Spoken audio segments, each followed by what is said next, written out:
This is Changeling the podcast.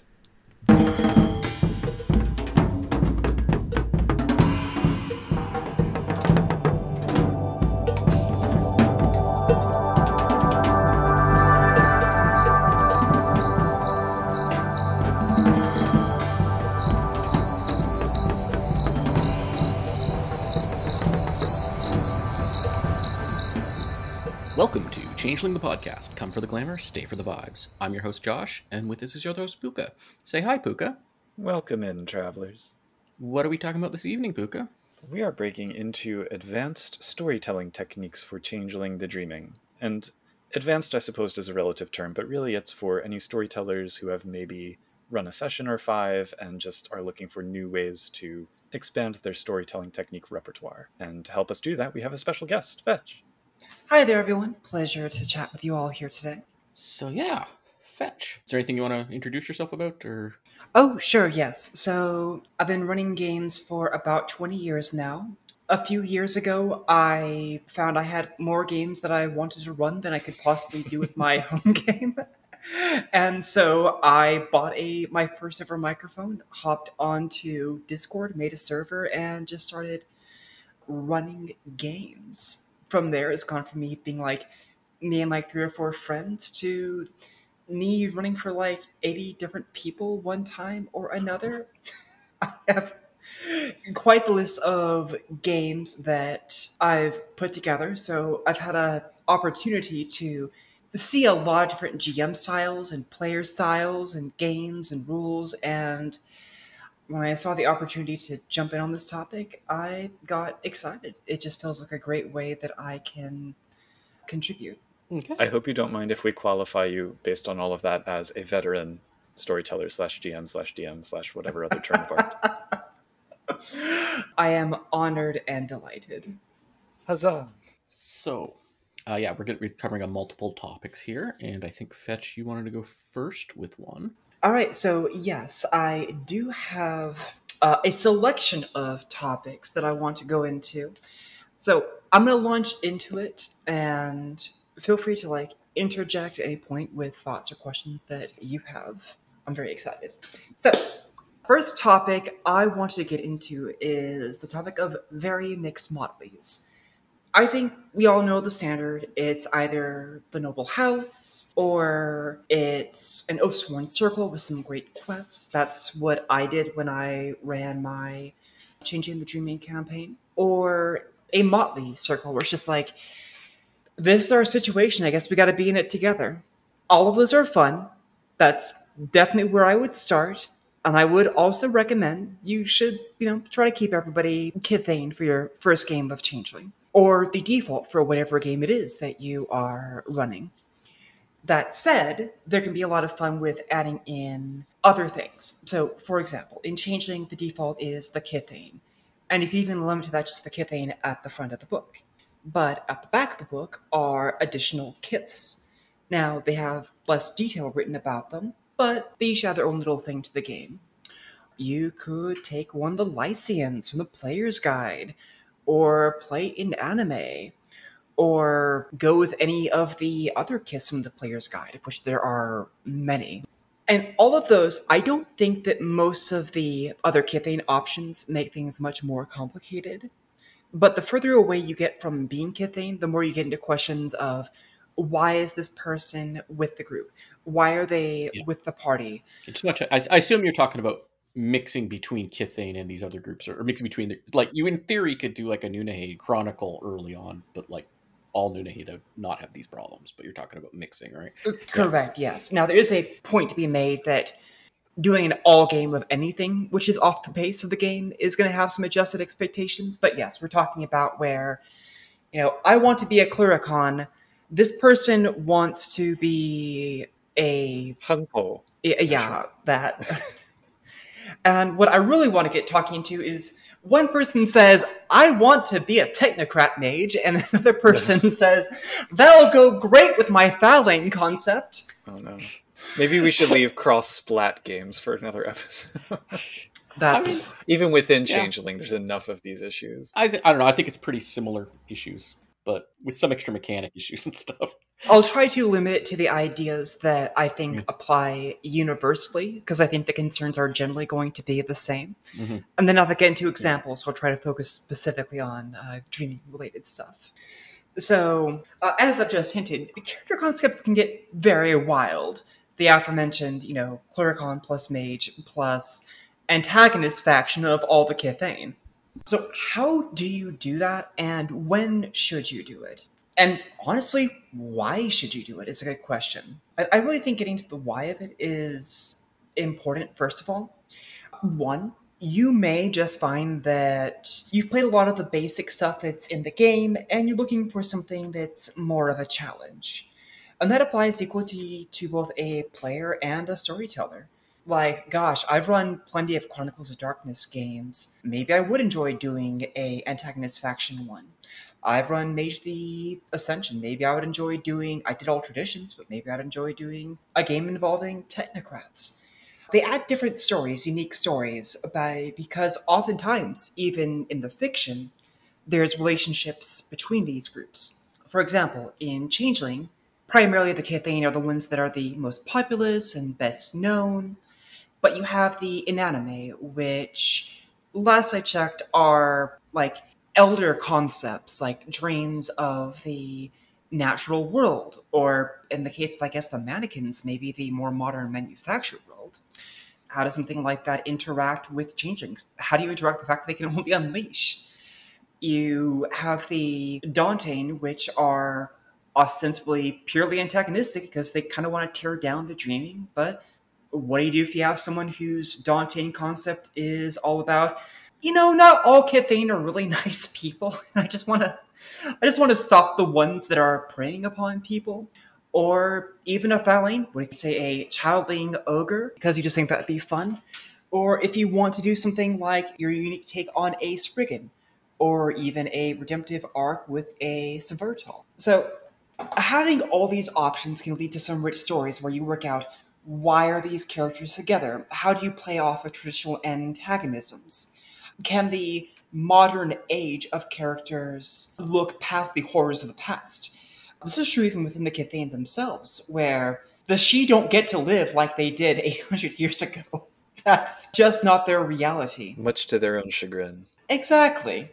But then you have ones who've been like, they rather like the modern world, and they want things to be this way. And it's been literally hundreds of years since anyone's seen Thaline for the most part. And what happens if some of them don't want to be monsters or buck traditions?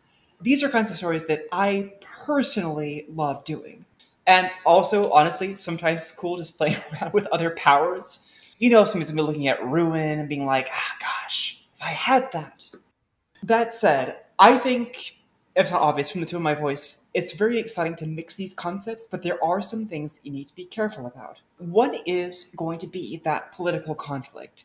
It's all well and good for me to say, hey, I'm going to allow everything. Kithane, Dauntain, and Thaline in my group.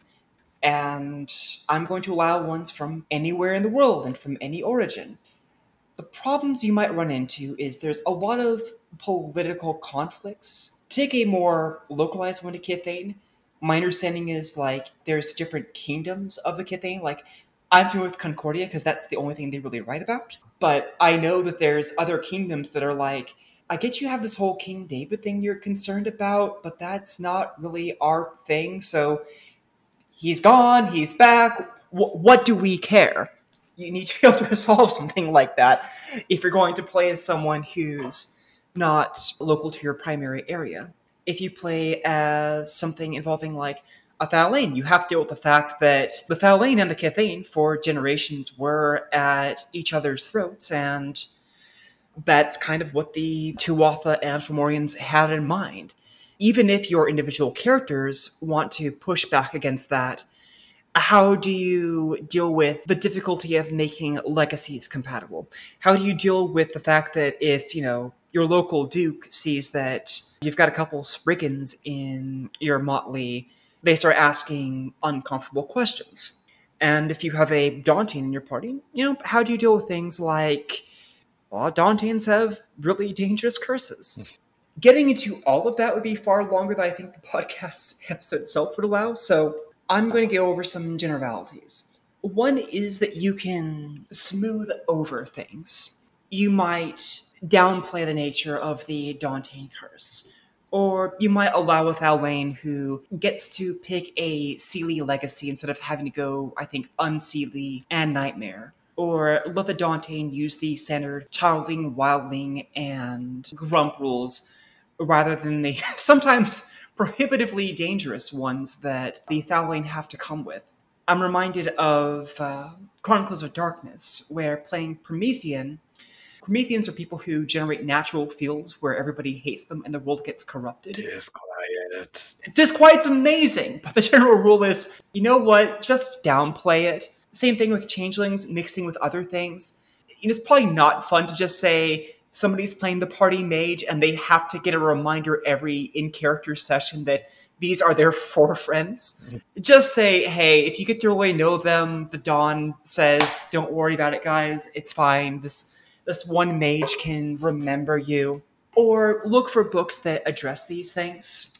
I know there's a couple mage books that, I forget the two, it's Fairy Faith and One Others, the Book of Minor Spheres, I think, that get into things like, hey, what if you want to mix things up? So look at material like that. I will shamelessly include links to those 2 books. I can't say who wrote them. Hey, you only wrote one of those as- show notes. As you should. Another thing is talk about how the political situation area might be different. If it's a gigantic kingdom and you want to say that there's a Bogart in the group, that may never really come to the attention of a larger changeling community. In the Dreaming game I ran, one of the NPCs was I think it was a Bogart. Which are the ones that like hide under your bed and they're really shadowy? Bogey, maybe? Slua? Yeah. Them too, I guess. Point is that there was a Thalain which everyone thought, oh, that's just a Slua. And it's just like, no, she's not, but all she does for feeding is eat on the nightmares inside of people's dreams and wants to have a nice community, so maybe she doesn't bring it up. Maybe the Motley wouldn't really care if it came up and they don't bother telling anyone else. Or even playing to the hypocrisy. In my game, House Baelor was in control of the Unseelie faction, and they would low-key use ogres and make alliances with the occasional Thalain. My point is, you don't have to go hardcore for the antagonism. You need to think about it. But you can both adjust the rules and downplay or adjust the political situation to serve your interests. I could go on, but I'm curious, what thoughts or questions do you guys have on that subject? It's something I've done in every Changeling game I've played in has had some players doing something like that, and everyone that I've run has had players doing something like that. Like I've done mixed mage and changeling. I've done a few different things with mixed Thalian and Kithane and other stuff like that. So yeah, I find it's not really any harder than going with there's some rules questions that can come up and things like that, but from a how does it make sense, it's not really been that much worse than okay, how to explain your noble Seelie she and your unseelie very commoner red cap, right? That's a bigger deal potentially than everybody here's a family and one of the kids is an ogre. That's not. See, I must be the hard-ass exception that proves the rule, because I almost never have games like this.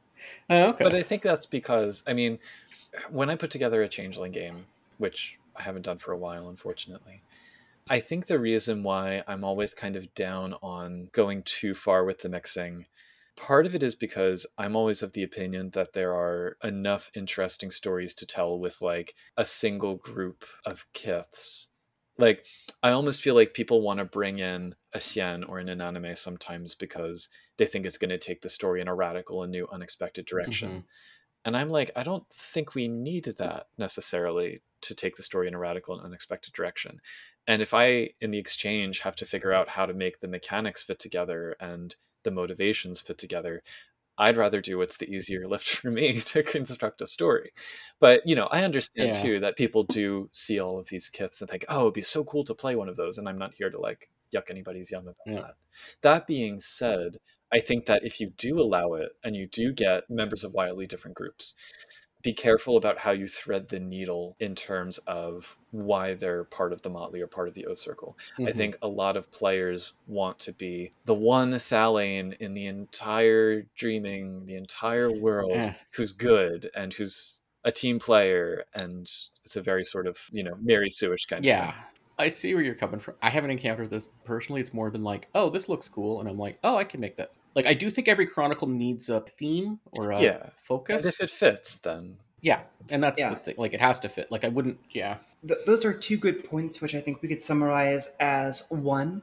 If you have somebody who wants to play an unusual concept, it should fit with the campaign frame that the group wants to tell. The second one is, if you're going to play someone from an antagonist faction, you need to make them fit without it overriding the story. So figure out how you are going to play someone who is not going to be disruptive, either because your character acts very strangely or because they would have an outsized effect on the story. One of the ones I did with Thalane was because the Kithane were pretty close to being Thalane in behavior anyway, so that worked.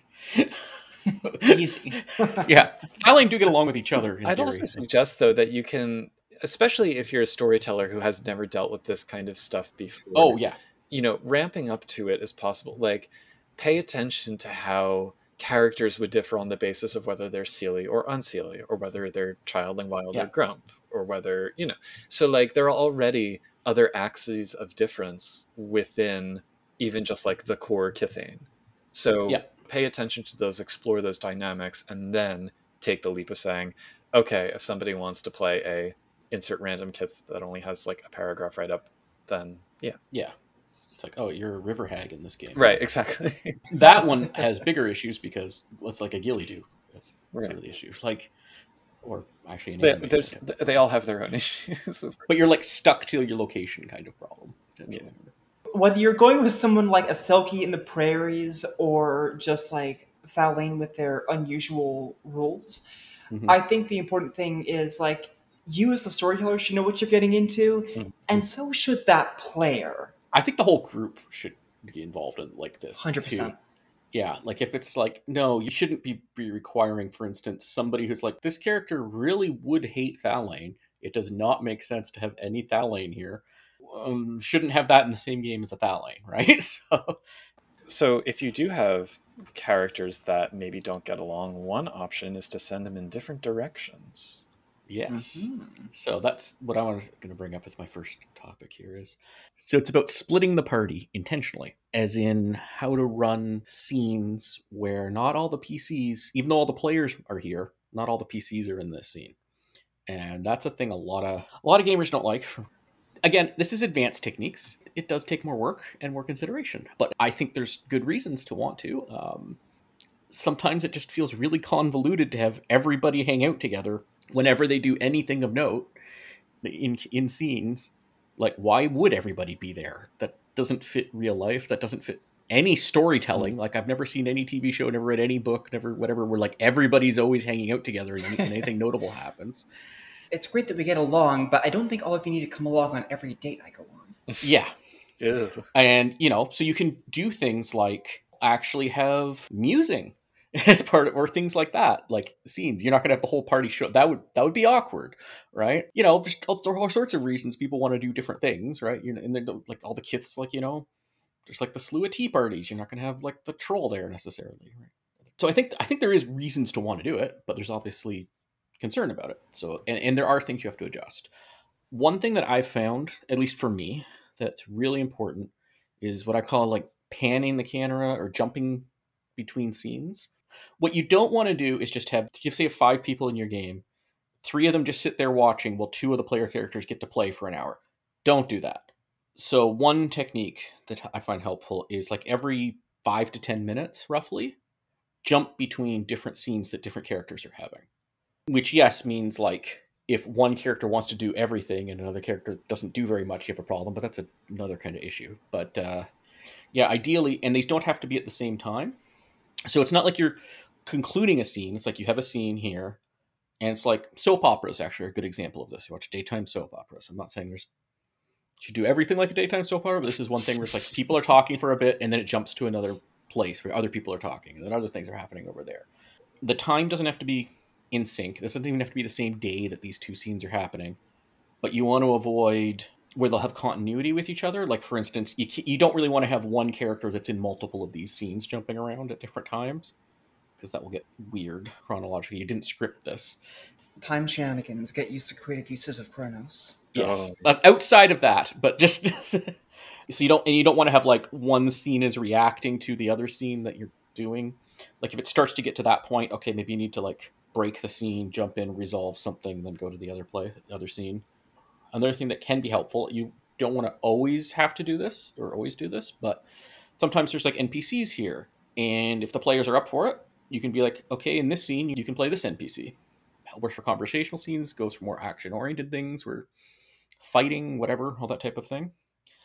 One thing you do want to do, I find, is make sure all your scenes are wrapped up by the end of the session, like as in the scene's over by that point, or else it gets really confusing remembering next game, especially if somebody doesn't show up or something like that. So try to wrap up everything even more than normal. I think that's important there. And you don't want all your scenes to always be split necessarily. There's some role-playing games that are designed around that, but Changeling, potentially you'll have them more show up sometimes in scenes together. But yeah, that's sort of my basic pitch, and it's worked well for me.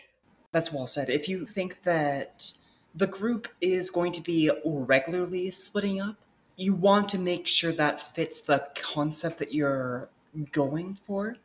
When I run games, I try to have as many of the characters in any given scene as I can, and I try to make sure that the majority of scenes feature all the characters, or that if it is going to be something that features just a couple characters, or even just one, that we limit how long that scene is going to be. Like, I think 15 minutes is plenty. But that's why I'm suggesting jump. Yeah. I wouldn't even go 10 minutes without jumping back to the... Yeah, and having some other... So that's... I mean, it's also a way you can address things like downtime and stuff and actually have it at the table. What kind of campaigns do you think work well with a team frequently splitting up? I don't know what you mean by types of campaigns. Sorry, like adventures or stories. Like, can you think of any where it'd be fun to say, like, Team A's in Phoenix, Team B's over in, New York? I tend to do very personally centered around the character-driven stories, I guess. Mm-hmm. Think about like TV show where it's plot-driven versus character-driven. I'm more like, I want my role-playing games to also be very character-driven. And that also lends more to these sort of split scenes and stuff. It's not all about just banding together to solve a quest or something. I think you can find a happy medium, though, between them. Because if you do something like Mission Impossible, I mean, that's a very action-oriented, step-by-step kind of story. But you might literally have every single character in their own place doing their own thing, Yeah, and I have some thoughts on what to do with longer-term stuff, but that is for a different section of this. How about you, Puka? Do you have any experience with running split party things? Do you know, when you were talking about panning the camera, what I actually thought of was in the recent Trinity game that I played in. Shout out to Scott Cuban of Simulacra Studios. I can't remember if the Trinity core book explicitly suggests doing this, but often what Scott would do is actually say, we're going to cut over, or the camera suddenly moves to. So that style of narration, I think, facilitates players' willingness to go along with that. And you can kind of drop it in if a scene is kind of going on longer than you want it to and you feel like other people aren't getting enough attention. You just say that, and it's like saying, pause, let's go over here. In the same way that you want to have the dynamics of your game be clear to the players if they're doing mixed splats, you want to have the dynamics of the narrative structure, how narrative is being handled. You want that to be clear to the players as well. Depending on on the pacing of the scene and how long it's going for switching like that, I like to use a half breath or full breath technique. So full breath would just be me taking a normal inhale, exhale, and being like, well, you guys are figuring out what you're going to do to break into the record studio. Right. Let's go back over to these two and see what they're currently up to. We don't need to have the player conversation to hash this out in real in-game time. 100%. But speaking of time, and in particular downtime, I don't know, is that too clunky a segue? Does that work? We're going to take what we can get. This is all mostly unscripted. We're figuring it out. That's the best way, I feel. That's right. So downtime indeed. So what is downtime and what does the game already say about it? If you look in downtime in Changing the Dreaming, they have a section where it's basically any time when you're not following the characters turn by turn. I think that's a bit of a strict definition because I don't think any of us do turn by turn except in combat. Well, you're not rolling every 3 seconds for your social interactions. Obviously, I should start doing that if I'm reading this right. I think it has some very different campaigns. But the game talks about doing it for stuff like mental feats, like your character researching something and going through a library, or ravaging. Just that one epiphany. I don't know why. That's the only one they mentioned using downtime for. Okay, sure. What I'm really interested in talking about is between chapters downtime. You have your 4-hour session, and your next session is a week or 2 weeks from now. What do you do in the meantime? Well, you could just chill out, do your own thing, and then come back in a week or two. Or you could talk about what your characters do during that time down. So this lets you do things that you can't really do during an adventure. Like if I say, hey, my character wants to go talk with a bunch of people involved with the dukedom and figure out how we got in this awful situation. And it's not immediately relevant to the situation at hand, which is about facing the dragon Fafnir, which has shown up and is destroying everything. You might go, let's do that for like a downtime, something between sessions. Or I want my character to go on a date. And it's like, what does that have to do with the main adventure? Nothing. It's just character building. Same thing for players who want to get together for a scene. 2 characters had the same experience with, trying to connect with dreamers, or having a near-death experience in the dreaming, or both dealing with being Arcadian she, or just being, Kithane and Thalin coming from different angles, and they want to talk. That could be half-hour, 2-hour plus conversation, and we don't really have time for that in the middle of a game session. So the benefit of between chapters downtime is that you can play out those things, whether they're just long conversations or long-term projects. The way I like to handle this is through something called side scenes. In my Changeling the Dreaming game, I ran it through Discord. We had a main channel for general conversation out of character about the game, had a dice channel, had a voice channel, and then had a roleplay channel that had threads.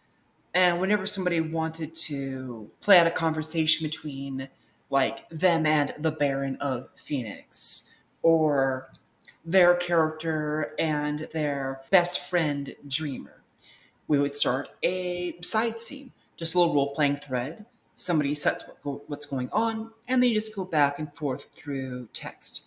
You can let players do it themselves. They can do it with GM-controlled characters.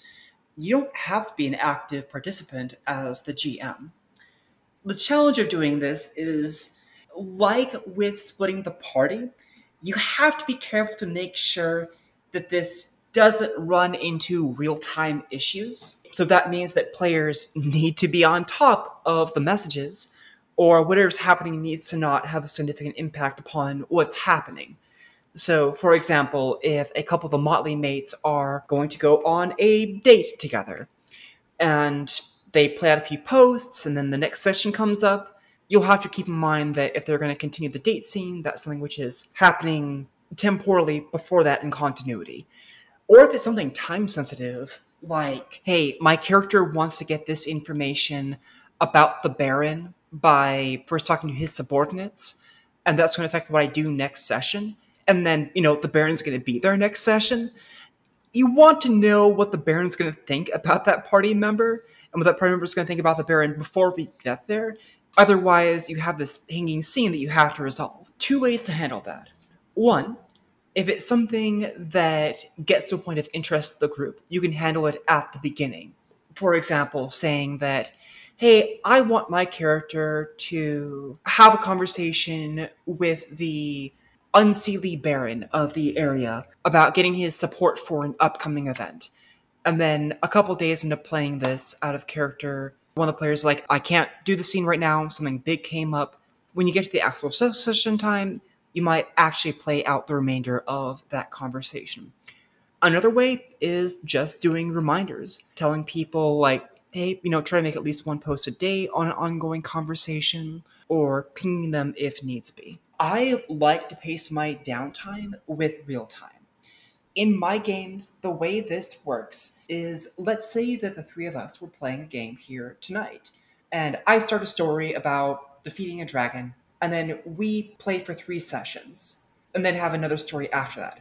What I would probably do is say, hey, in game, this story begins on the evening of Wednesday the 19th.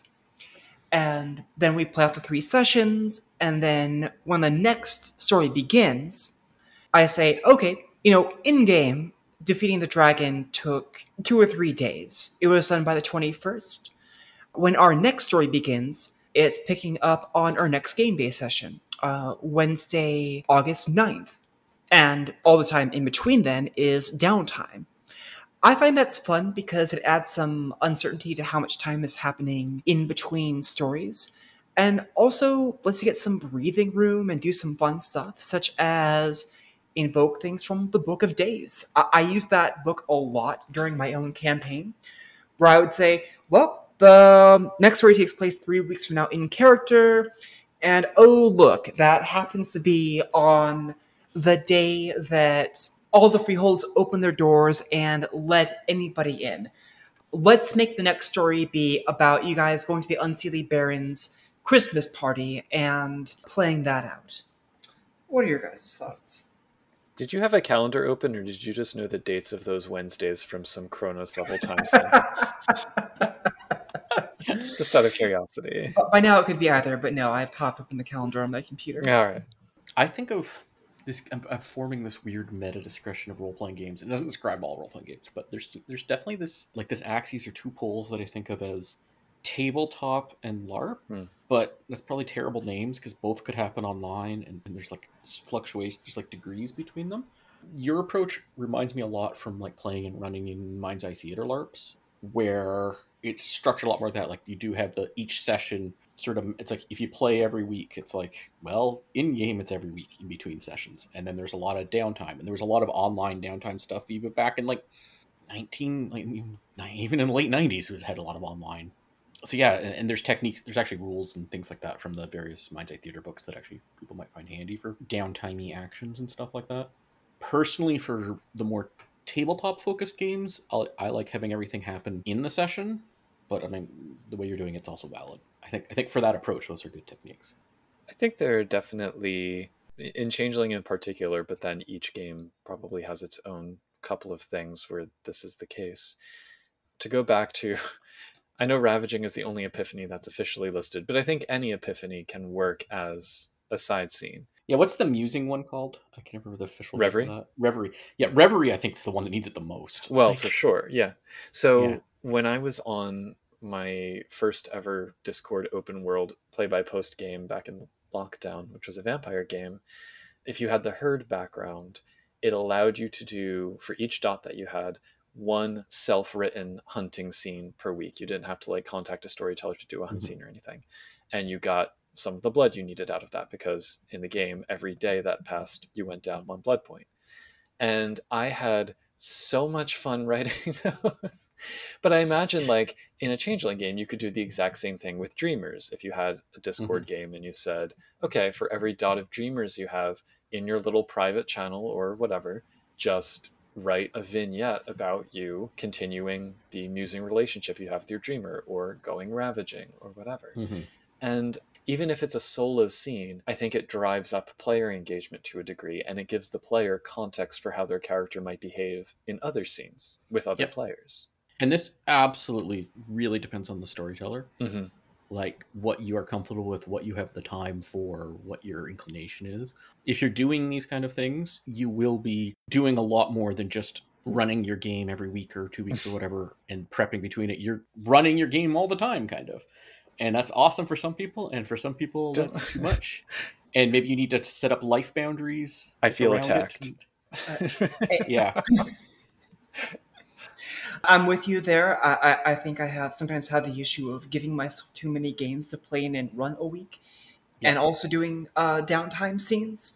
It's a lot of fun if you like to stay constantly engaged. But the reason this is an advanced technique is you've got to make sure that you have the time to manage something like this. If you don't do it. Yeah. And also, and I've had experimented with this before. I've run into another problem where I had like 5 players. 2 of them really liked it, and the other 3 would only show up to play, basically. Mm-hmm. And that doesn't work so great, too. I usually bribe people with experience points. Yeah, but that only if they don't want to. Well, If they don't have time in their life, like, I think that's fair. It's like, I just want to show up and play the game, and maybe I'll read something in between, but I'm not going to play in between the sessions, and like that's valid. Yeah, I feel like don't force it, but let people engage at their own discretion.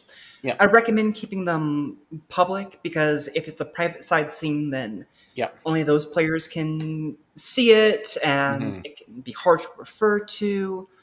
But I'd say, like, if you've got like 1 or 2 people who don't want to do it, and then 2 or 3 people who are really engaged, that does become like a conversation of, hey, these 3 are going to be getting more stuff going on.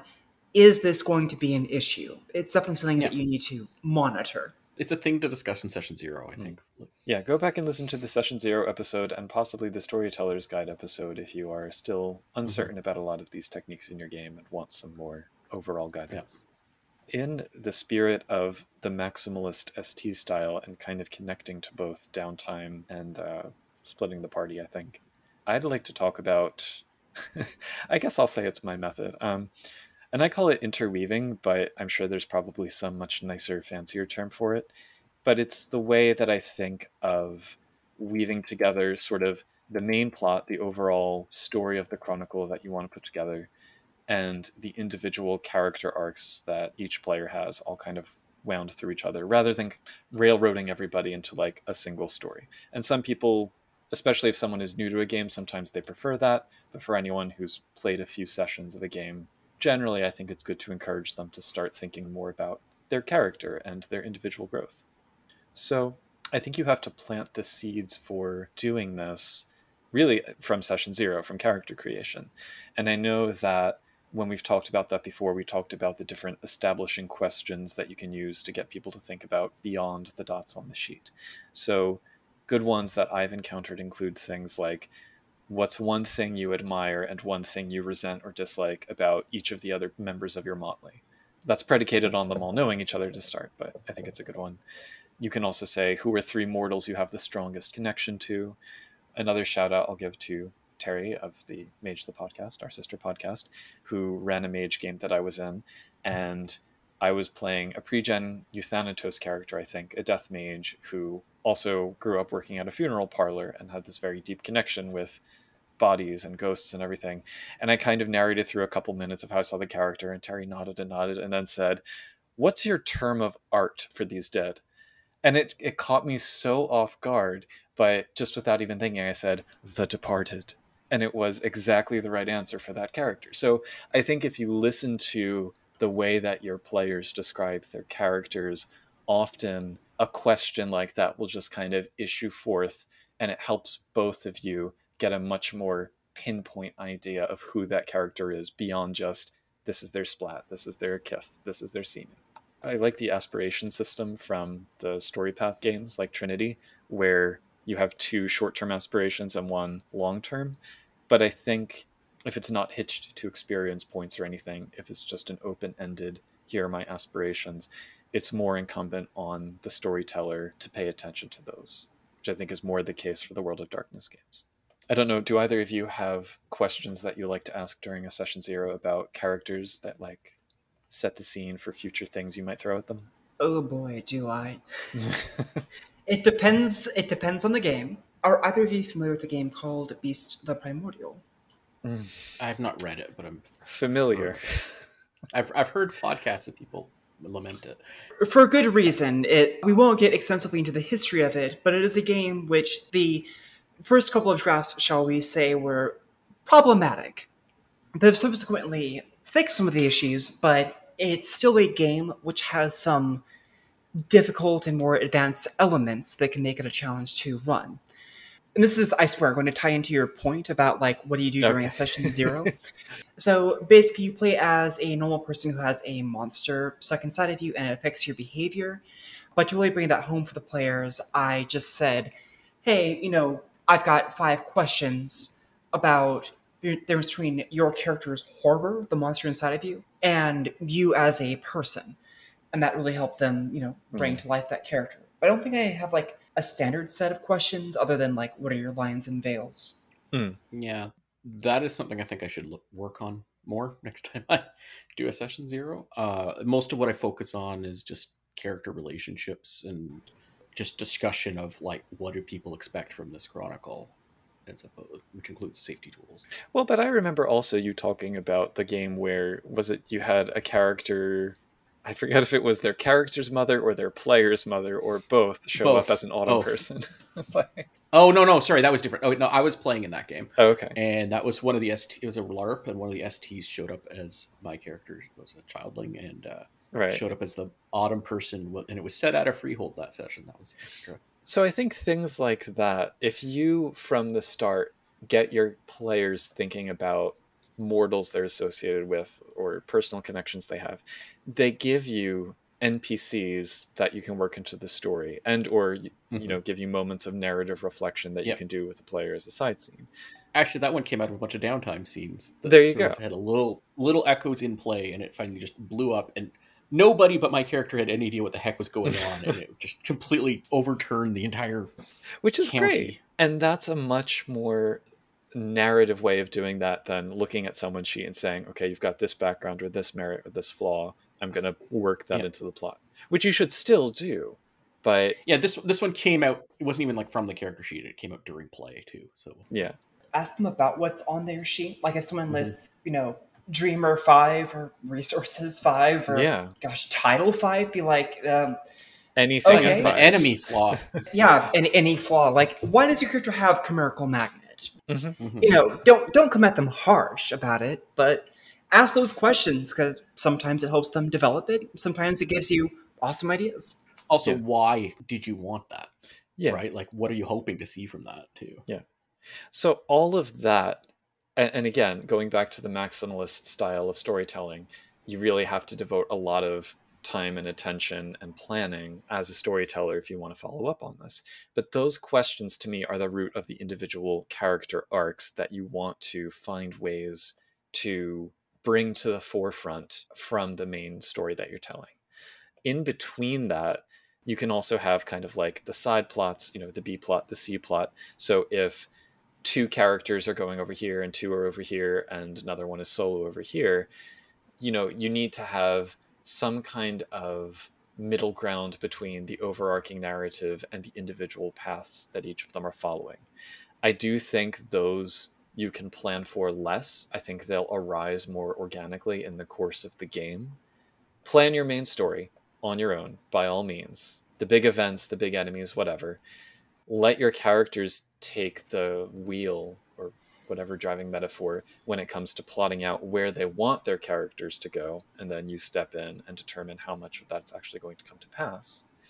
And then from the dynamics between those 2 levels, you get these side plots, and this knocker finds out that the Boggin has this secret dream to sing on the stage, and the Thaling character discovers that the reason that this random Selkie who joined the party hasn't talked the entire time they've been there is because they left their tongue in their skin that some dude has. So all of these sort of aspirations and secrets and deep hidden things that the characters have, they're also there for the characters to find out about each other. I find flowcharts to be helpful for this. I find taking notes to be helpful for this, having relationship maps, those kinds of tools, or just cheat sheets of the traits that are most significant for each character, not only for your players' characters, but for the storyteller characters as well. I really like having extensive bios for my big deal NPCs because it gives me a sense of how, when one of the characters encounters them, how they're going to react. I want to at some point I've never pulled this off for an in-person game, but like have a cork board with red string. Precisely. And, like, yes.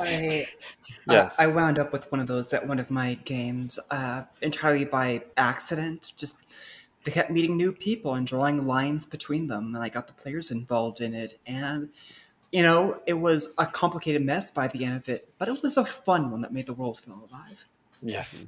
But you also have to be comfortable with leaving loose ends of that red string. Yep.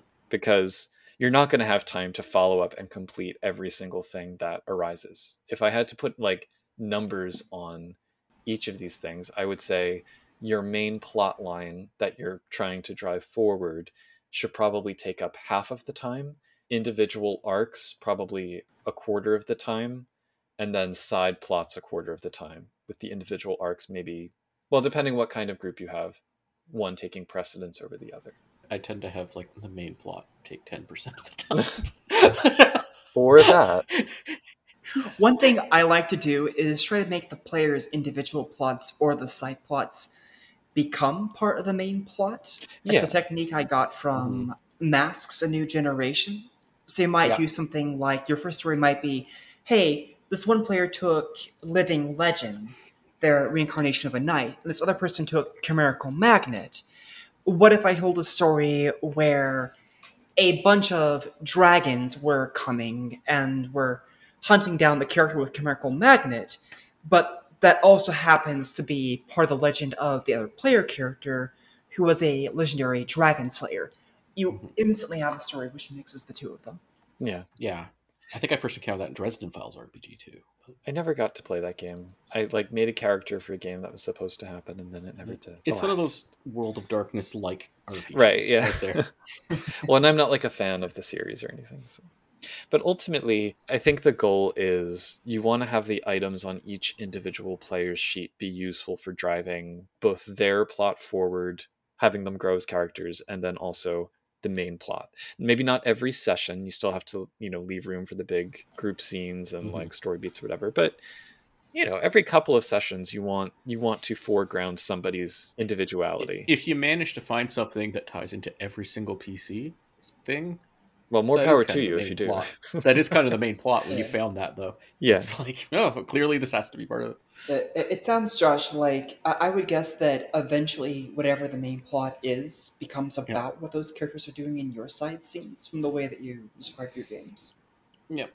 And you don't want anyone to feel like they're in a groove that they're not into for too long, and you certainly don't want to lose track of the narrative threads. Like if things are getting out of control, you need to cut your losses. But you want people to feel like they're the protagonist, or at least a supporting protagonist, as often as possible, without being trapped into the same sort of role for a single plot all the way through the chronicle, because that's bleak. Nobody wants to like do the same thing every session. Are you talking about a person being stuck following the main narrative as opposed to the opportunities to pursue their individual goals? Basically, yeah, being more reactive rather than active. I want players to make active choices more than just kind of, And also, but don't, if you have one player who's way more big on active and another player's a lot more reactive seeming, don't make it all just the active character and ignore them. Right. And it's a comfort level thing too, because you have players who are new to the game or don't want the spotlight as much. Again, being careful about, you don't want one player to try and suck up all the attention. You want to give everybody a chance to shine, but you also don't want to force them to shine if they're not ready. Yeah. But I mean, you can also bring in, it's like, oh, you have an NPC related to you, it was your ally or something, and sure, or whoever. And now that's a part of the game. That doesn't necessarily mean even the wallflower could still be a wallflower while that's happening. So what sort of player would be best for a significant one-off NPC or a mortal specifically connected to one of the players, something like that? Oh, yes. Okay, so like having like a guest player is what we're asking about. Is that right? It is, yes. I'm just awkwardly going down the topics list. Awkwardly transitioning.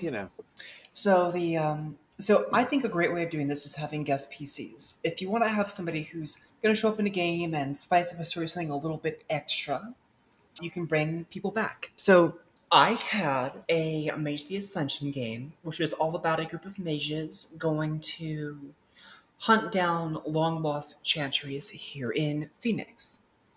Then I ran my Changeling the DMing campaign, which took place in the same city.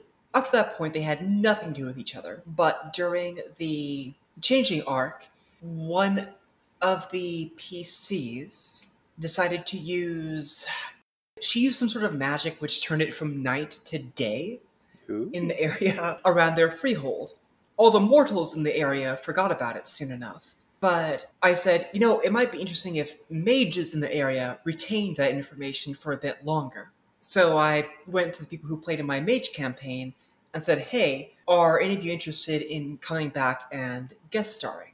And I told them, here's the situation. This big pillar of light appears out of nowhere, and you find that when you're trying to investigate it, it's really hard. You find yourself having to remind yourselves and using magic to hold on to it.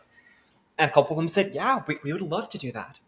So I had them do some downtime stuff. Then I had them come into the next session. One of them was actually also playing Changeling, so we just had his main character doing something else for most of it. And he's been playing for a while, so he was good at switching between the two.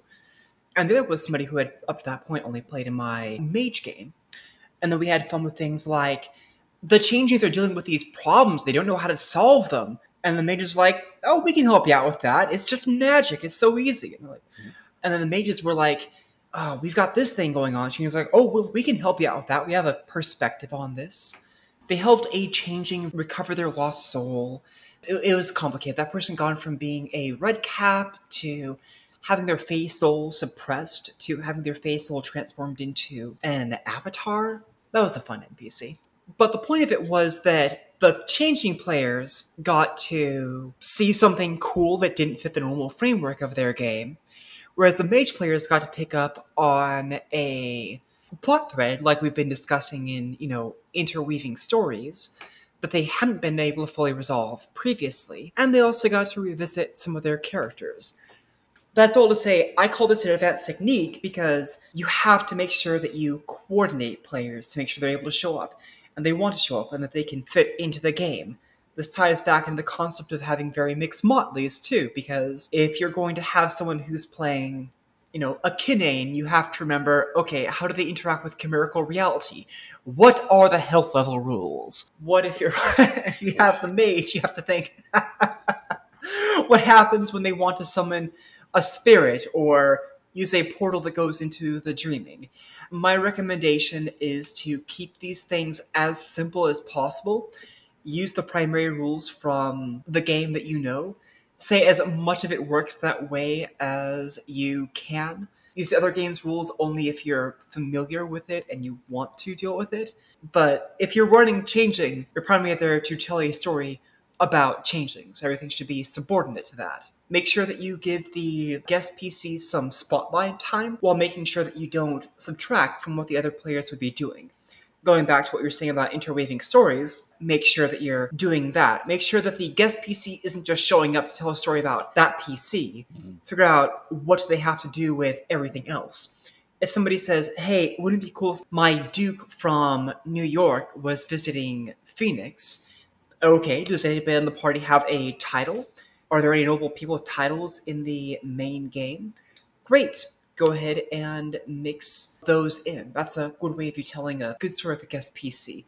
I would just say that the other kind of guest PC that can happen is if you have someone who has absolutely never even looked at the game before and wants to try it out. And and they might need a little bit more guidance as to what they're supposed to do. But I have found that when that has happened, players are generally very supportive and accommodating rather than, oh, you don't even know what the Kinane enchantment rules are, or whatever. That's I've done that with it might be somebody's dreamer, it might be somebody's enchanted retinue type person, sometimes a chimera. That actually happens. It doesn't make sense mechanically, but they're like, I want to play a flying cat dragon thing, just to give them a feel for the world. I mean, somebody's chimerical companion even. And keep the rules for them as simple as possible, especially if they're not sure about committing, or it's their first time playing the game, or maybe even their first time role-playing. I like to tell people, yes, Changeling is like a 600-page book. All you really need to know for mechanically is roll some d10s and try to get a 6 or better. That's it. Anyway, guest PCs can be fun. Make sure that you make the player feel welcome and make the rules as easy for them to follow and make them integrate as well as you possibly can. Now, what if one of your players has a story that they want to tell, And it's a story that fits inside of your game. This is about guest GMing. I think of this as a high honor. If somebody says, oh my gosh, I have this really cool story, this adventure that would perfectly fit with what's going on, can I run that? And I like to say yes when I can to something like that. Sometimes people want to do it because they just have a cool idea. Other times, maybe they're new to GMing and they want to try it with a group of people they know in a setting that they know and love. Both of those are good motivations. When that comes up, your responsibility is to make sure that it meshes well with the kind of story that you're already telling, and that you're still being fair to whatever their character's narrative is and the other players. So what will happen in a situation like this typically is that player will take on the role of the storyteller, and then they will not play their character for that session, or their character will become a storyteller character. Like, you could have a situation where somebody's like, I'm an entitled Arcadian noble, and it'd be fun if I played out my responsibility to some people who serve under my freehold. I'd like to tell a story about them going to the dreaming and doing something. And then you, as the normal storyteller, would then take on a role in that. You don't have to. You could be like assistant GMing, but I think this is a good opportunity to see things from the other perspective in your own game. Also nice if you're, the forever GM and you want to get a bit of experience on the other side of the screen. There's a couple ways you can do that. You can make a brand new character. I personally find that to be a bit of a endeavor, but another fun thing to do is play one of your existing NPCs. Make sure that it's someone who you can feel comfortable going back to being a storyteller character and who fits with the group. You might say, oh, the motley is being sent to go deal with a strange motley which is coming into town. You know what? I know this NPC who is a troll that protects the freehold. Normally they're an NPC, but what if I just played them? It makes sense for them to play the bodyguard going with the group. And then you just run that character for a session and get back into things. I recommend that you talk with the player before they run the adventure. Like, if they say something like, I'm going to have something where a group is coming into town, and you're like, okay, but I already had a plot where that was going to happen. Or there's some interesting reason why that kind of thing can't be happening that I haven't told the group. Or maybe I have told the group, but this player didn't really get. You want to have a conversation with them about how to preserve their idea while respecting the boundaries of your own. You want to make sure that you understand how long they're going to be running it for. Most stories are 1 to 3 sessions long. I would like to think people would assume that, but you can run into a situation where somebody goes, gosh, this would take like 8 or 9 sessions to run. I don't think that'd be very common, but please be aware of that possibility. And make sure that other players feel welcome to it too. You want to tell the whole group about it. In part because you want to make sure everybody understands that this is happening, that they're all comfortable with that person running, and also that they're okay with taking a break. Because if people are like, oh my gosh, this story is so exciting and I love it, and other things that make Fetch feel really good when she's running a game, you want to make sure that if you say, okay, Eldoris over here is going to be running the next story for 3 sessions, you'll make sure everyone goes like, great, I'm down for that, as opposed to, wait, but I was really excited about seeing what happened between my Duke and like the dragon coming up. What about that story? Make sure you don't do it in the middle of your own stories. Oh, see, I'd be worried about the reverse. What's that? You get the guest GM and everybody's like, oh, we want to stick with this new story instead. That would be my fear, my anxiety. But yeah. I'm sure your players love you enough that is not a concern. If they're willing to meet that often on a weekly basis, and someone is excited enough to want to GM, that's fair, yes, yeah. GM, they're loving your game. If that situation happens, they can pick a different night. Great. Saturdays are taken. Yep. How about you, Josh? Do you have any thoughts? Yeah. I mean, the guest PC stuff, definitely seen that. The guest ST, I find that terrifying. Really says something about me. You can pry my story out of my cold, dead ST No, hands. but it'd be like, what if they like completely fuck it up? Sorry, but Yeah. This is what safety tools are for, in part. They're not Yeah. just for when people make you uncomfortable with things they do. It's also when the player says, and then the dragon stabs the Duke of Phoenix, and you're like, Yeah. wait, Wait a what? minute, wait a minute. No. Yeah. I think that needs to be something that's clear to anybody who wants to guest GM. You have to like be very specific. However invested you get in planning this out, once your guest sessions are over, I have free reign as the main ST to do whatever I want with what you've done. Mm-hmm. And they have to be okay with that. And from the other side, if you're interested in guest GMing, be sure to tell them about stuff which you're considering doing that might have a major impact and try to avoid doing that. But if you have a really cool idea, go for it. There is nothing wrong with talking ideas. Just, make sure that we're respecting the main storyteller, who is also the host of the game. Yeah, it definitely sounds like actually an interesting idea, especially if I have a player interested, but it's just not something I've ever... It is fun. One last thing I want to say about that before moving on. I like to make a distinction between storyteller and game host. Normally, those are the same person. When you have a guest GM, that is not necessarily true. Like, I am always the host of the game, even when someone else is guest GMing. So I'm the person who's making sure that everyone's there on time. I'm the one who's making sure we're stopping at an appropriate time. I'm the one who's, settling disputes, or if something big comes up, or being the one who needs to be most proactive when safety tools issues come up.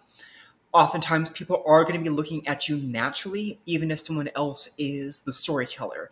So be aware of that. You should be looking to keep those hosting responsibilities. Even if you don't, everyone else might assume that you are. Yeah. So it sounds a lot like those, if you ever played any GM-less/GM full.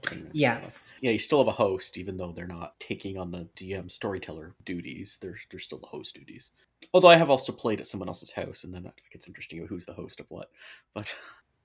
So I was going to say, if you're guest GMing, be sure not to kill off any characters. That's just good practice.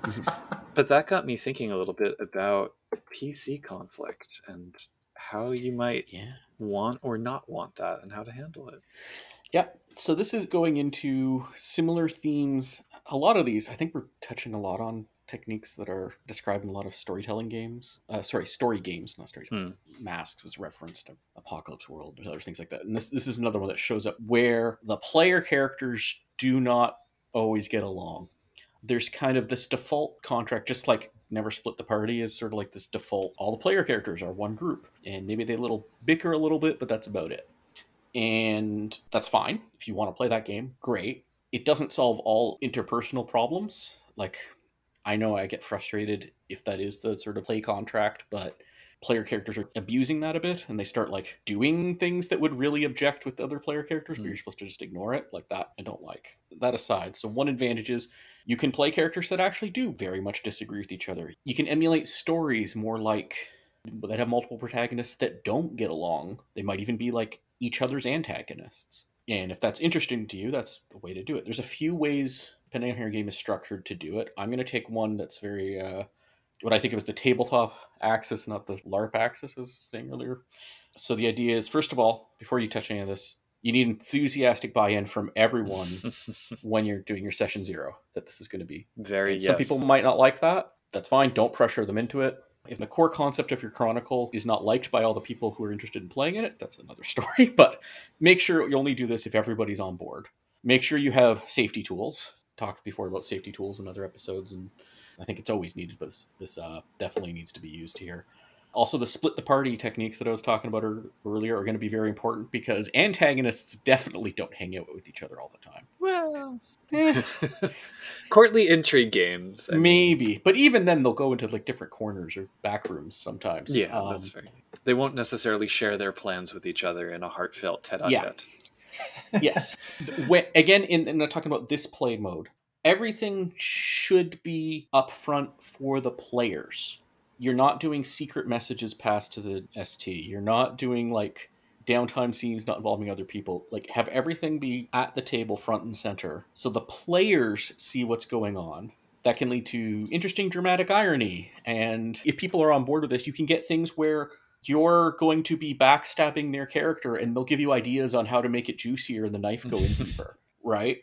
So any conflict should be in game. Everybody should be, storyteller included, working together. And this is not as weird as people think, because the storyteller does this traditionally in a game. The storyteller is portraying NPCs that are often, not always, but often in conflict with the PCs. And that's been fine. You kind of just need to take it and make the players have that same sort of slight detachment. And this might be, some players don't like that, and this would be a valid reason not to do this. But the same way the storyteller is about their storyteller characters, be a little bit like that with your PC, right? You're still playing your character. You're still responsible for that player character, but your happiness doesn't have to be tinged on your player character being happy. It reminds me of a saying from Ken and Robin talk about this stuff. Yeah. Where you might say the difference comes down to this, that a lot of players say they want a simulationist game, and that's true. They just want it to be a simulation of a game where they're winning. So yeah, I think an important distinction between player versus player conflict versus player versus NPC is that when the NPCs are on the other side, although there's not an obligation that they lose, they're not the protagonists, so their power to influence the story is not as big as two player characters. And when you have a power imbalance between the two of them, that can cause issues. So it's something you want to be aware of and to avoid. Yeah, that is another thing to be. I mean, that can also happen when they're working together. You get one player character sort of dominating and the other one's getting sidelined. That is even worse when that domination's leading to killing the other player character or something like that. And it doesn't work for all types of games. It doesn't work for whatever. But I think, the important thing, if you're going to do it, there's a whole other LARP approach, or like Secrets and Powers, or like bigger games like a Mush or something. That's a whole other story. But like for this style of games, you have your 3 to 5, maybe even 2. Obviously, you can't be one-on-one. That doesn't really work. But 2 to 5 players kind of thing. Everybody needs to work together to have fun. It might not be fun exactly, but it should get what they want out of it. Should be a good story, at least. Yeah, it should be a good story, right? It might be a very depressing story, but that's fine if that's what you're going for. But, some of the best stories are. Mm-hmm. And that does allow for, when you're talking before about playing more mixed motleys, or even if you're still sticking to the core kiths, like less compatible player characters, like, your Seelie, Gwydion, Count. Like, wow, you could actually take title above 2 and have this work potentially. Or it's also good to remember the difference between competition and antagonism. Like, it's fine to have characters compete with each other. I mean, hell, in Changeling, you could have them joust and impale each other, and they'll wake up maybe in a few days, but probably fine. Yeah. So... yeah, but what I want to get is, it's okay actually to even have the antagonism, if everyone's on board for that. Yeah. I'm curious, are we talking about... Because I can see 2 ways that player-character conflict can come up.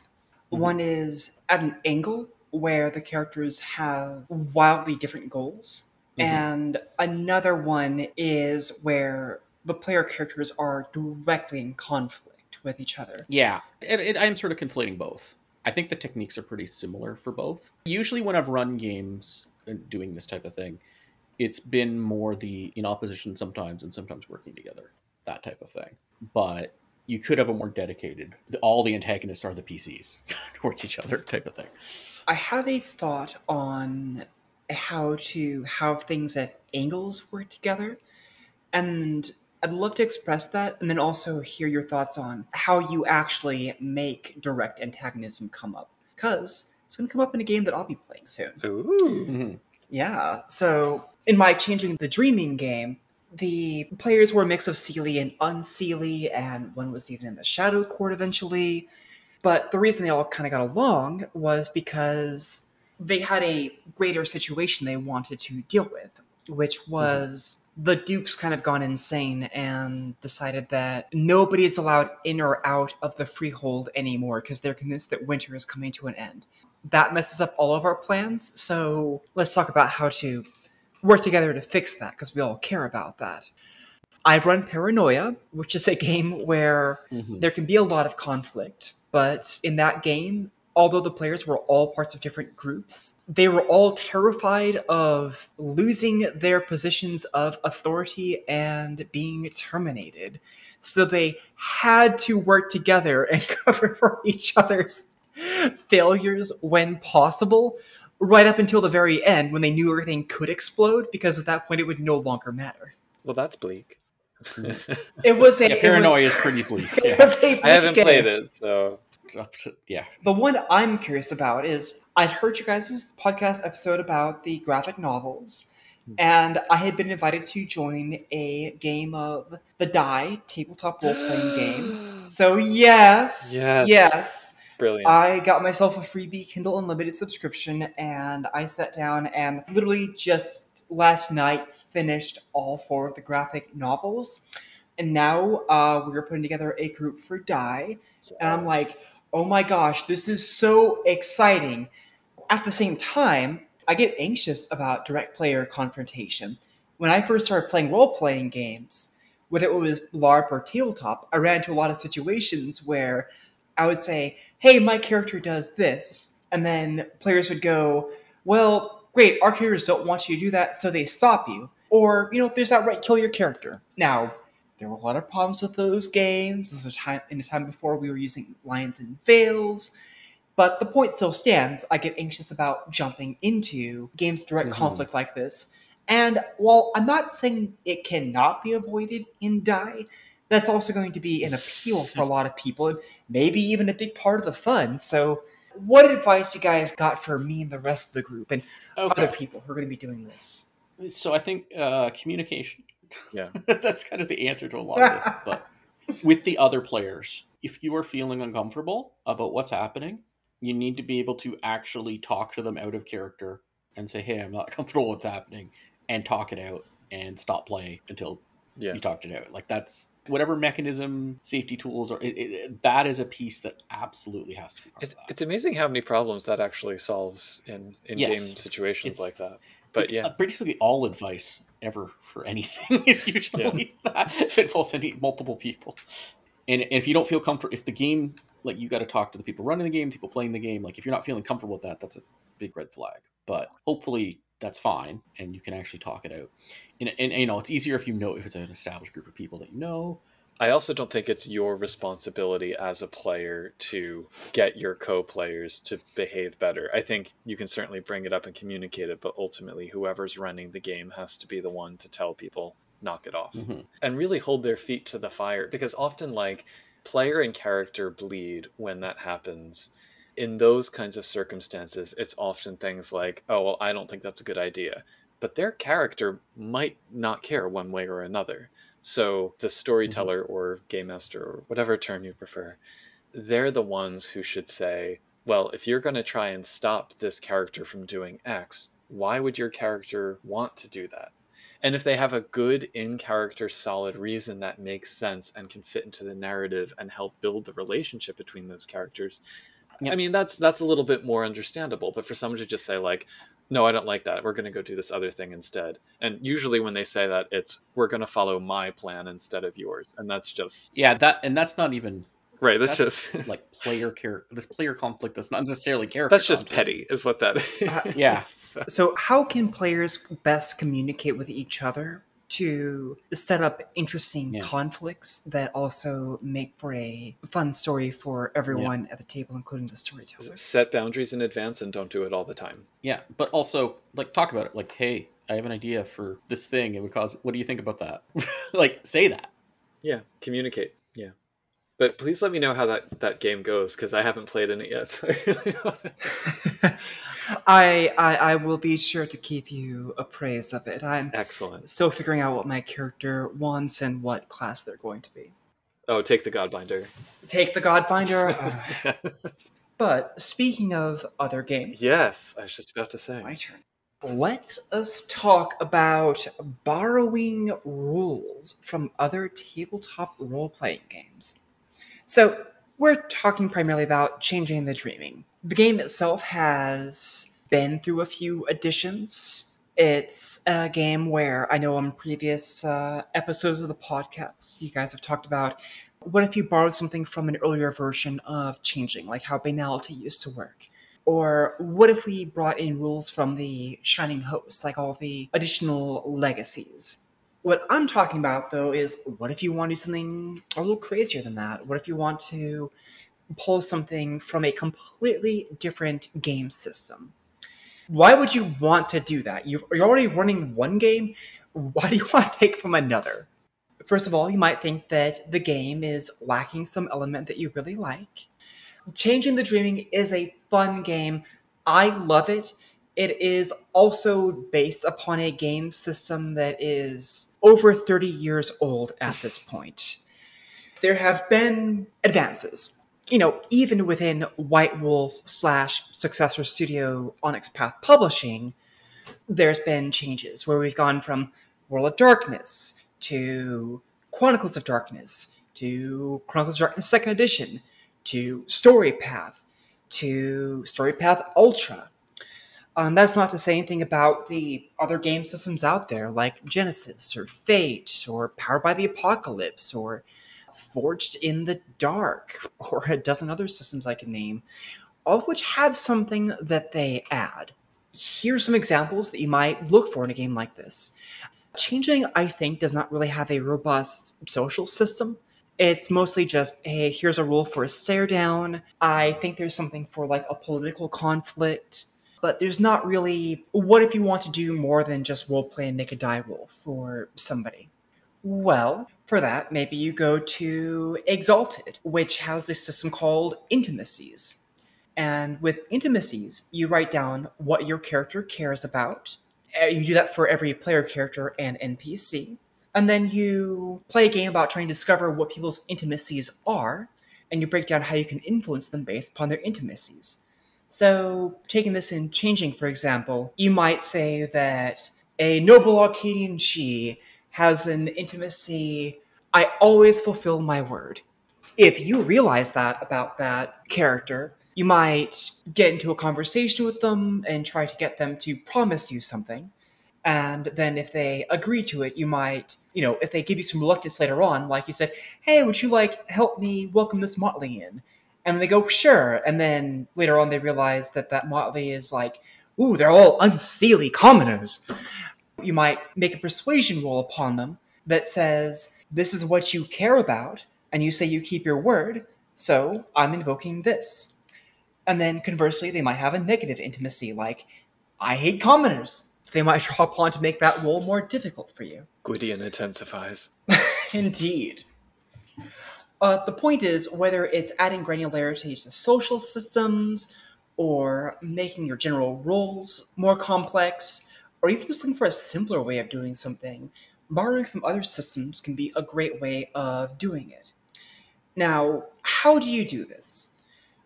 First off, ask yourself whether you really need it and why you want to do it. To make it easy, if you find yourself running Changing the Dreaming, like Dungeons & Dragons 5th edition, I don't know, do you want to play Changeling? Or was there perhaps something else you would enjoy doing? If you just say, you know what, I love the combat system from Exalted Essence, and I want to bring that into Changeling, ask yourself, why is combat so important that you want to bring in this awesome and elegant but complex combat system? Are you really going to use it that often? I don't know about you guys, but combat doesn't come up very often in my games. You could do the work, and maybe you would add something for that one moment, but do you really need it? Maybe not. You want to save these for things that you think are going to be important. So again, if a big part about your game is going to be, taking my campaign example, people believe that winter is coming and we want to convince them that that is not happening, then caring about what people care about could be a very important part about that game. So you want to borrow that system. I think it makes sense. And yeah, there is a lot of, if your game is focused on a thing that's not in Changeling, but this Chronicle will be about it, I don't know, you're grabbing conspiracy rules from Knight's Black Agents, or you want to grab gumshoe investigation things and bolt it on more than just the bare bones investigation stuff in Changeling or something like that. And make sure you talk with your players about this before you do it. If I'm running Changing and we get to the first social encounter, and they say, all right, surprise! Now, what are your intimacies? And you look at me and go, I don't know, Fetch, what you're talking about. And then I explain, okay, it's the system from Exalted that we're using. Maybe I didn't highlight it very much, but I mentioned it earlier. I think it'd be very understandable if a player said, I wasn't expecting that. I'm not ready for it. Can we just not do it? So be sure to have a conversation, and just as you explain to yourself why you want to do this, make sure you can explain it to your players. And they want to do it too. Yes, make sure they want to do it. If someone said, I came here because I wanted to play Changing 20th Anniversary, and you say, no, we're doing it in Chronicles of Darkness entirely, they're going to go, I understand they went, no, never mind. Some favorite systems to use. Forge in the Dark has clocks. I cannot remember if these also show up in Powered by the Apocalypse. The idea is that you track things that are happening over an extended period of time on something called a clock. In running my Beast of Primordial game, the player characters were trying to break into the compound of a cult and free some kids who had been trapped there. The problem was that the compound had security. The kids might panic and run away. There was a supernatural antagonist that the characters weren't aware of, but I wanted the players to be aware existed. There was a primary antagonist who was going to go to ground if the players didn't deal with him soon enough. And the players had also invited a bunch of vampire bikers to help them break into the place. And guess what? They were going into a frenzy and going to attack every area on this. Wah wah. Exactly. Now, that's a lot of fun. That is also at least 5 things to keep track of. So, what did we do? First, I broke the area down into a point crawl, which is where every location on the compound had its own thing going on. That's a concept I got from a game called Electric Bastion Land. And then I said, each one of these areas has a clock on it. So at the security gate, there's a 6-tick clock for the vampires going into a frenzy. And then a mysterious location, there's a 6-tick clock for the villain going to ground and getting away. And then over at this graveyard, I just want you guys to know there's a 6-tick clock for something terrible happens. I'm not going to tell you what, but, your characters might want to deal with that. And the others. Then I said, okay, deal with it. And the player shows where they wanted to go in. I asked for a die roll at each location. And every time they passed, they got to move on to a new location. And all of the clocks ticked. If they got an exceptional success, which is rolling 5 successes or more, then they got to decrease one of the clocks. And by doing this, it added a sense of pressure to the game while also keeping things organized. And they had to make creative selections on what they wanted to handle. Now, if all this sounds a little bit familiar, you might say, isn't that just extended actions? Yes, it is. They're just a little bit more refined. So you may want to use that if you're going to find yourself in a complicated situation where there's a lot to track either in a given scene or over extended periods. Like, you can also use it for convincing somebody of a political thing off in the background. So if, say, you're trying to convince the people of the Freehold that winter is not coming, and part of what you want to do is convince a pack of Lycians to come to your aid and be supportive. You might have a clock for convincing them, and each tick of it might represent a different thing, like finding their location and plotting a course to get to them, talking with them, and then giving them something which will convince them to come with you. I could go into more detail, but out of concern of running long, I will cut that there and just give a couple other examples that are easy enough for Changeling. One is complications and stunts. So success in Changing is just, you need 1 success, and that's typically all you need. Get through 2, 3, 4, or 5, and yay, you did it with style, which is great, but doesn't really mean anything. If you want to add some granularity, you can say, you need only 1 success to get into this compound, but there's a 1-point complication, the guards noticing you. So, if you want to get in without them noticing you, you need to get 2 successes. Or you might say, nobody would notice you, but you can purchase a stunt. And this concept, by the way, comes from Storypath. And the stunt is, you overhear one of the guards revealing some cool piece of information. So if you get that extra success, you can spend it on that stunt. Final example, alternate XP advancement. The way experience advancement works in Changeling, it's on an escalating scale. So it rewards you for going in early on the things that you value the most. because otherwise it gets more expensive to raise them post-character creation. If you don't like that, you might want to use milestone advancement from Exalted Essence, where after accomplishing various kinds of goals, your characters can automatically pick a new art, or get a new skill, or increase an ability. Or you might take flat experience advancement from Chronicles of Darkness and say, if you suffer a health level to one of your wounded, you get a beat. If you defeat a major opponent, you get a beat. If you fulfill your legacy, you get a beat. If you get 5 of them, it turns into an experience point that you can then spend on advancing something. And it doesn't matter whether you're buying the first dot or the 5th dot, each thing costs the same amount. These are just some easy examples. How about you guys? How do you think about those examples, or do you have any that you're really fond of? One of mine is going to be a segue into my last topic, so Josh should go first. Yeah, I mean, there's another one I've been exploring on how to do. It's sort of vaguely similar to clock beats. The project system from Nobilis 3rd edition, as sort of like a structured replacement for. I've never personally done this in a game besides that isn't Nobilis, but it's one I keep wanting to bring into Changeling or Mage, especially, even where it's giving a bit more structure around longer term projects, and you get something kind of like XP, but it's like you have different projects that you're trying to advance essentially, and you can put essentially your XP into it, or on screen advances as well. So it's essentially trying to move plot threads forward in that accomplish goals for your character by spending XP on it. But the way the game works is that's how character advancement works. Changing a trait on your character sheet is only done through this project system, if that makes sense. So it's a whole So it might be something like, if I wanted my character to acquire wings, I might have to. It might involve a quest, which may be in or out of character happening, but the result is by the end they gain wings. Yeah, and you can have certain ways of advancing it on screen, as it will. We'll put points towards it, but you can also just put your points to just say you did that in the background. Oh, nice. Things, so. Yeah, I like that. Yeah, but it would also be like, I want to raise my melee, or I want to learn this new art, or whatever.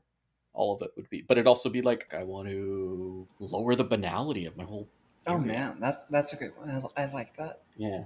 So yeah, it's sort of mulling in my head how to do it.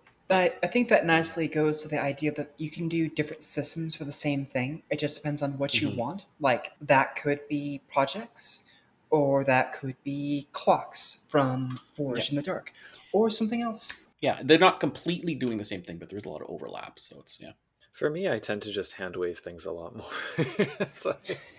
But I think I do agree that as deep and complicated as some of these game systems might be, I mean, Changeling has hundreds and hundreds of thousands of words spilled on it.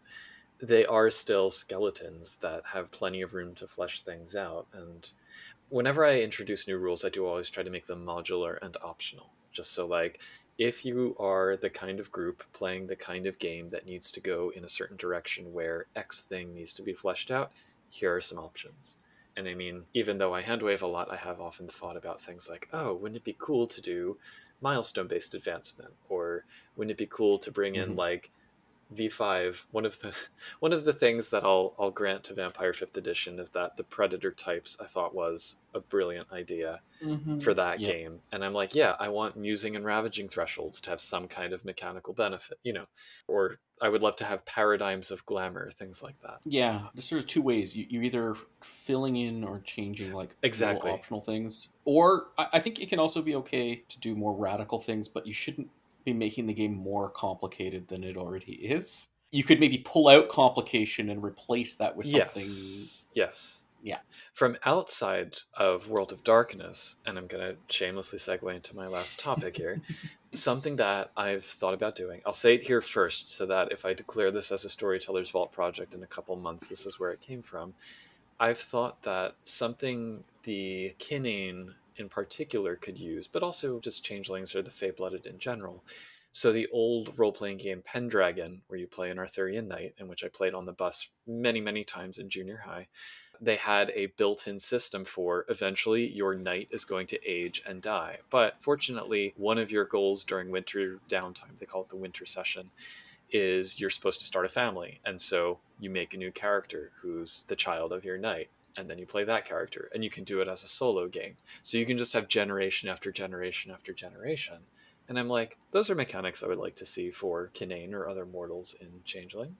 And maybe once every you roll a 10 and suddenly you get a changeling instead. So something like that feeds into the thing I want to talk about, which is the mortal side of Changeling the Dreaming, because it is something that to me is one of the core themes of the game, and I'm dismayed when I see it neglected, when people are just all in on the dreaming side. And I do think part of that is because there aren't enough systems in place to kind of describe the mortal aspects of the world. Mm-hmm.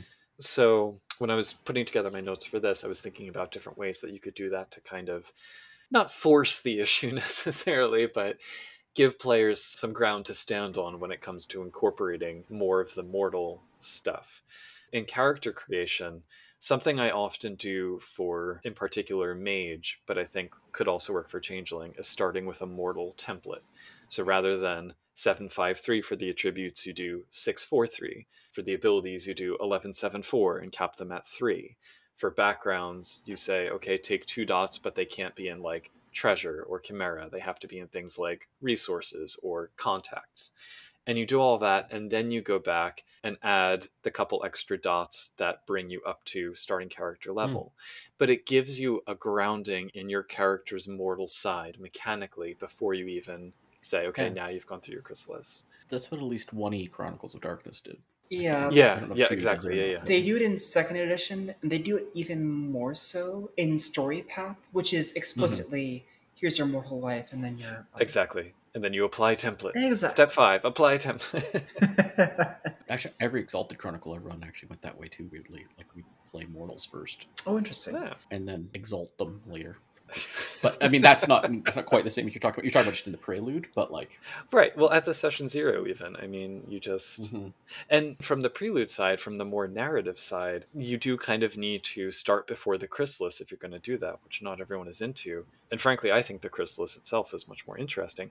But getting those mortal-based questions into the mix, I think, is as important to the character as what does your Fae mean or whatever. So you want to say things like, how does your character pay the rent? How do they keep a roof over their head? How do they eat on a daily basis? How do they get to the freehold where they hang out? What mortals know them in their daily life? And if they don't have answers to any of those questions or don't care about answers to any of those questions, frankly, in previous editions, that's what Bedlam was there for.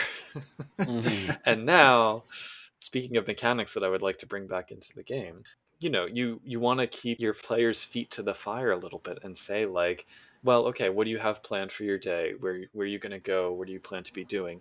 Even on a dreaming sanctioned quest, there will probably be some mortal interaction, unless you're actually going into the dreaming very deeply. And if they consistently do not seem to respond to it, I think dangling bedlam, or maybe even just like saying things, you know, oh, the more time you spend ignoring your mortal side, the more solid your dreaming side gets, which means chimera are going to notice you more, which means the ones that want to eat you are going to be paying more attention to you. So like, don't let them get away with ignoring the mortal side so much. That's the hard ass me saying that. I mean, I'm a bit like, I want to throw in next time I run it. The name's a bit weird by calling it Nightmare, but basically gaining nightmare checks. Yes. Like you're rolling banality yes, periodically. So you're taking the old Breadland warning checklist. Perfect. And those are now nightmare triggers. I mean, not all of them quite make sense. But interesting. yeah, I have sort of a write-up that I want to try out. Publish it. Yeah, I'd like to see that. I am curious. So my concern would be with the approach you outlined, Puga, would be if you talk about like, hey, if you ignore your mortal life, you're going to suffer bedlam, or these bad things will happen which punish the character. Like, my concern would be that are we ignoring the heart of the issue? Like, why isn't this player doing it? And will it be constructive to give them a downside if they keep doing it? I mean, clearly there's sometimes when you want that, because it's like, hey, if you do nothing but taxes, bedlam.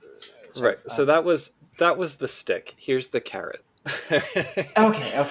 I mean, my sense from the games that I've been in, the games that I've observed, is the primary reason why players don't want to get into it is because they just don't find it interesting. So it's incumbent on you as a storyteller to tell stories involving their mortal sides that are just as interesting as the dreaming stuff. Yeah. And it might be hard to do that. You might have to put a lot more effort into making somebody's day job as interesting narratively as fighting a dragon. But I think, like, kind of what I was talking about before, about getting a sense of the NPCs that they're engaged with, or like knowing more about who their dreamers are.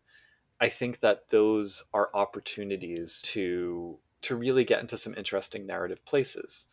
Mm-hmm. And I mean, going back to the thing about downtime scenes, that's a space for you as a storyteller to test what will and will not work with individual players. I think epiphanies are a great way to explore different waters. I think, yeah, no, I won't keep listing examples. Yeah, I find this, for me, a system as a storyteller helps a lot if the system's good. It's like, yeah, in theory, we could freeform this whole thing. Mm-hmm.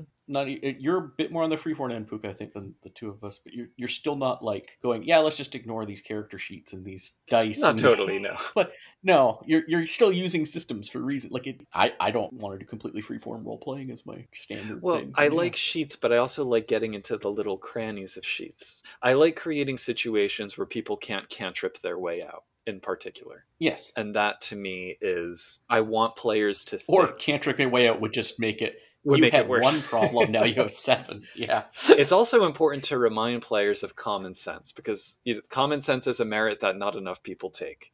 So Yeah. things like the camera is still going to see you approaching and leaving the building that got burgled and set on fire, even if people mysteriously and mistily overlook how the door magically got busted open. You're still going to have a warrant out for your arrest in your mortal scene. Yeah. So, like, that also drives home the point that you are in both worlds at once. Mm-hmm. And ignoring one of them entirely is not going to serve you well. Yeah, Changeling's great because of that. I think Yeah. if you didn't want to have the mortal side, there's other games that do that better. Right, exactly. Yeah. I think going back to what do we talk about during session 0? Some good questions you can ask if you want to get that from the players early on. Ask them, what is your mortal life like, and how has becoming Fae changed your life? And there should still be an answer which says what that's like. So, for example, I have a puppy Puka, and when he was a normal mortal, he was just like generic person, wouldn't really pick him up off the street. But then he undergoes the dream dance and sees a different reality, and it kind of makes him uncomfortable in some way. People literally see him differently. He's feeling different behaviors. So he tries to keep the two lives separate, but he has an active mortal life where he does ghost tours. Nice. I will say also, things that the game provides that I don't think are useful in and of themselves, even though it seems like they should be for hashing this out.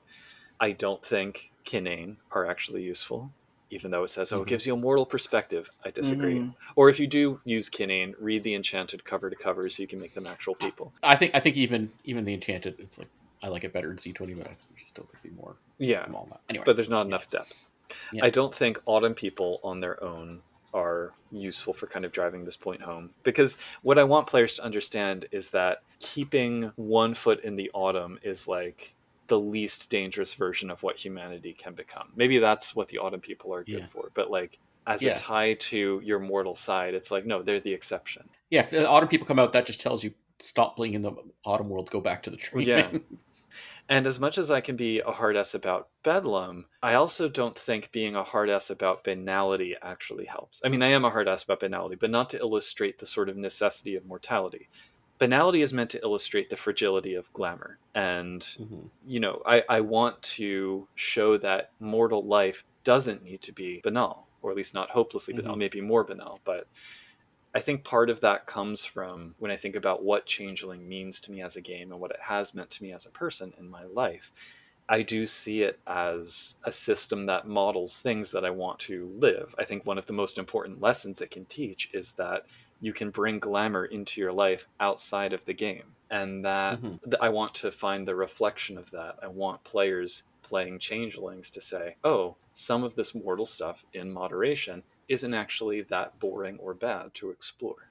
I think a few good ways of doing that, kind of going with your point. 1, ask those questions. 2, look for opportunities on the character sheet Like, if nobody has mundane mortal contacts, maybe Give suggest them that. one.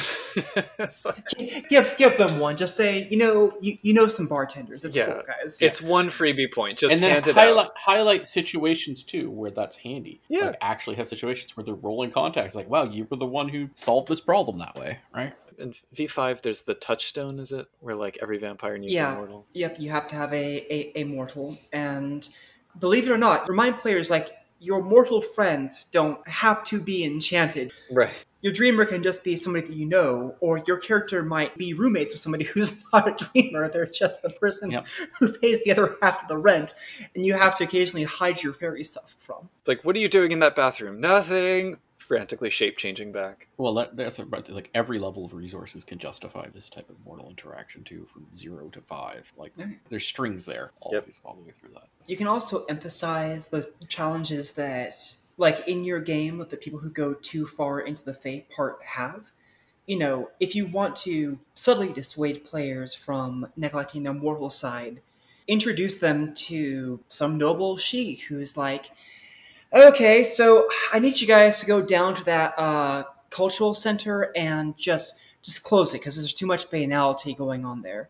And you're like, that's like Comic Con, and like half of it's good stuff. No. There's far too many Thalane, and their vendor hall is, I don't get this stuff. Get rid of it. And this is why we need glamour paradigms, except not really. Mm-hmm. Yeah, absolutely. Yeah. Should we get to any questions? Yeah, what mailbag stuff do we have? Well, so Elris asked about downtime scenes, and Count Clockwise asked about mortal sides, so I think we kind of handled those at length. Yeah. And the downtime scenes, I think we handled 2 different ways. Yeah. So then Ferret asked about how to advertise games when not running with a known group, which kind of, I think, sparked us thinking about table issues in general, which are just sort of the nitty-gritty planning things. And maybe we just do a couple rapid-fire things we wanted to mention. Join your local LARP, and then you'll have a bunch of people who want to play in your tabletop game. Yeah, but then you have to LARP. That's not a totally serious answer, but it has worked in the past. Right. Something that's worked for me, because I do pretty much all of my gaming on Discord. So for advertising the game, I recommend that you post on the server or servers most relevant to the game. So, for example, for Changing the Dreaming, posting on the Changing the Podcast server, posting on the Onyx Path Publishing server. There's a World of Darkness server I've not been part of, but possibly posting there. That tends to be more V5 oriented. If you have any community servers where people are looking for games, posting on there as well. When you make the post, make sure that it's outlining what the game is about, when you're going to play, how many players you're looking for, any special rules that you want to call in, and the format for the game. Also, I find it helpful to mention that you're using safety tools. I think it keeps out people who would not want safety tools, which are people you probably don't want to play with anyway. There was another question there by Ferret. How do you run a game that's less micro-oriented? I think that getting examples of that would be helpful to address the specific.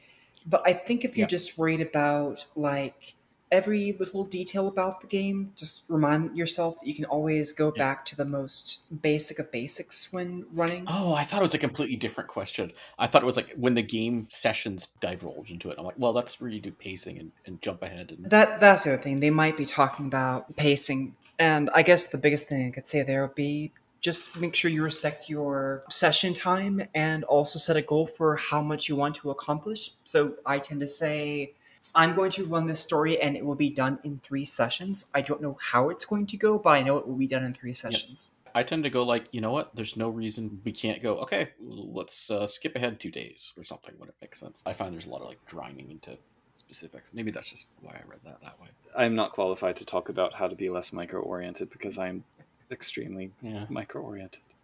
I've told this anecdote many times, but it's not a D&D game until you've plotted out the rules of poetry slams for the tribe of elves that your party is about to encounter. Yeah, my planning almost entirely consists of making NPC character sheets.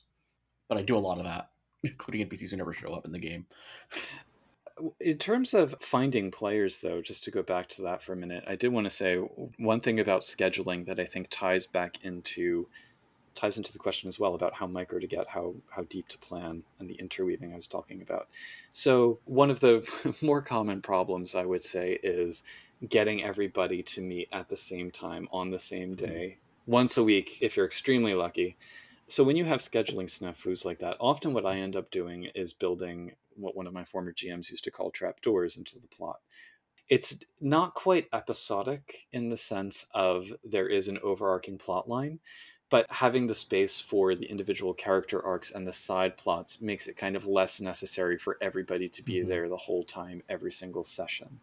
And I try to organize the sessions to start and end at like a save point, more or less, so that a character can dip in or dip out if the player can't make it the following week or whatever. So as long as you kind of have your side and individual plots ready to deploy if needed, I think that maybe doesn't help necessarily with recruitment, but helps sustain a game. Tying back into our television episode inspirations, watch Deep Space Nine. They do a good ongoing story arc, but then you might have an episode that just doesn't have one of the main characters there, and that's fine. Luis Armander left a comment on the Discord: normalize stealing stories from your favorite media, and that is case in point. Absolutely love that. As an addendum to that, I remember a beautiful piece of advice from the Vampire Revise era storytelling guide.